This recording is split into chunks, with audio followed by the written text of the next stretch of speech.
Think about it for a second. The Wi-Fi that's probably bringing this to you right now, the GPS that gets you home, the music streaming in your car, we are just surrounded by these invisible signals flying through the air. And it feels like total magic, but it's not. It's pure physics. Today, we're going to pull back the curtain on the unsung hero of our wireless world, the antenna. So how does it actually work? How do you take an electrical signal, something that's supposed to be trapped inside a wire, and somehow convince it to just leap out into the air and travel for miles? What's the fundamental secret that turns a boring old piece of metal into an antenna? Well, to figure out how antennas actually work, we first have to wrap our heads around the problem they're designed to solve. It's what I like to call the signals escape problem. Because, as it turns out, you can't just use any old piece of wire. Okay, so here's the absolute key difference.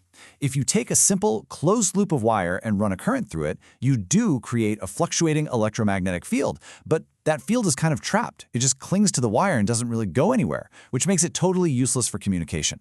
An antenna's real job is to create a wave that actually detaches and travels away, a wave that propagates.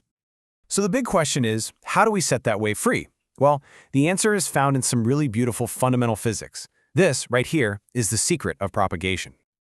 Believe it or not, everything starts with this one simple concept, the electric dipole.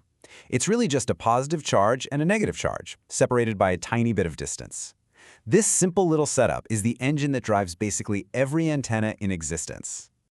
All right, so when it's just sitting there, not moving, these two opposite charges create an invisible line of force between them. That's an electric field.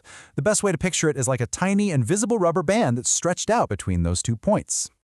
But what happens when we make these charges move? Let's say we make them oscillate, just wiggle back and forth really fast. Well, that electric field, that rubber band, it doesn't just instantly snap to the new position. It kind of has a memory effect. The field line gets stretched and distorted, creating this kink as it tries to keep up with the moving charges. And here is the magic moment.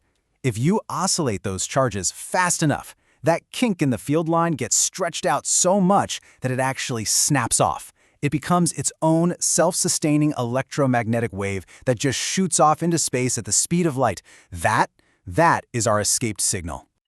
Okay, so that's the cool physics part. But how do we take this idea and turn it into a real thing, a real piece of metal? How do we create this oscillating dipole in the real world? Well, it's actually much, much simpler than you might think.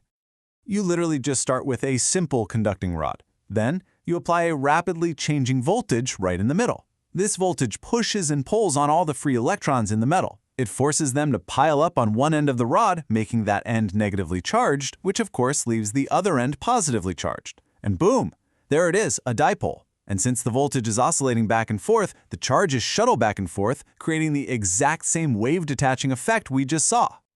Now, for this whole thing to work really efficiently, there's a kind of golden rule. The antenna's physical length needs to be tuned to the signal. Specifically, it should be half of the signal's wavelength. This is the simple reason why the antenna for your Wi-Fi router is just a few inches long, but an old AM radio tower has to be hundreds of feet tall. Different frequencies mean different wavelengths, which means different sized antennas. All right, so we've cracked the code on how antennas transmit signals. But what about receiving them? How does your car radio antenna pluck one single station out of the air? The beautiful thing is, it's the exact same piece of hardware, just working in reverse.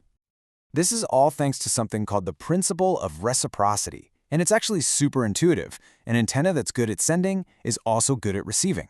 When a propagating wave, say from a radio station, hits your car's antenna, its electric field pushes and pulls on the electrons inside the metal. This makes those electrons start to oscillate, which creates a tiny fluctuating voltage at the center of the antenna. And that voltage, that's the received signal, which your radio then just amplifies and turns into sound. So now that we know the secret, that it's all just about creating an oscillating dipole, let's go on a little tour and spot some of the antennas you probably see every single day, the antennas out in the wild. You really do see these everywhere. That classic rooftop TV antenna, the Yagi-Uda, it's all about being directional. Those extra metal rods basically act like lenses to focus a distant signal onto the main receiving part.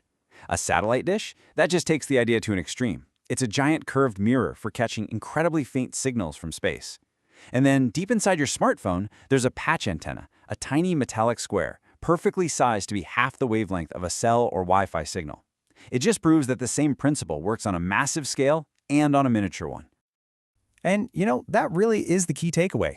Whether it's a gigantic dish or a teeny tiny patch, they are all just clever ways to harness the exact same physical phenomenon, creating an oscillating charge that either launches a wave or gets moved by one. The source material puts it perfectly. The simple dipole antenna also produces the same phenomenon, and wave propagation occurs. So, the secret to sending a signal through thin air, it's not magic after all. It's just about getting charges to wiggle in the right way.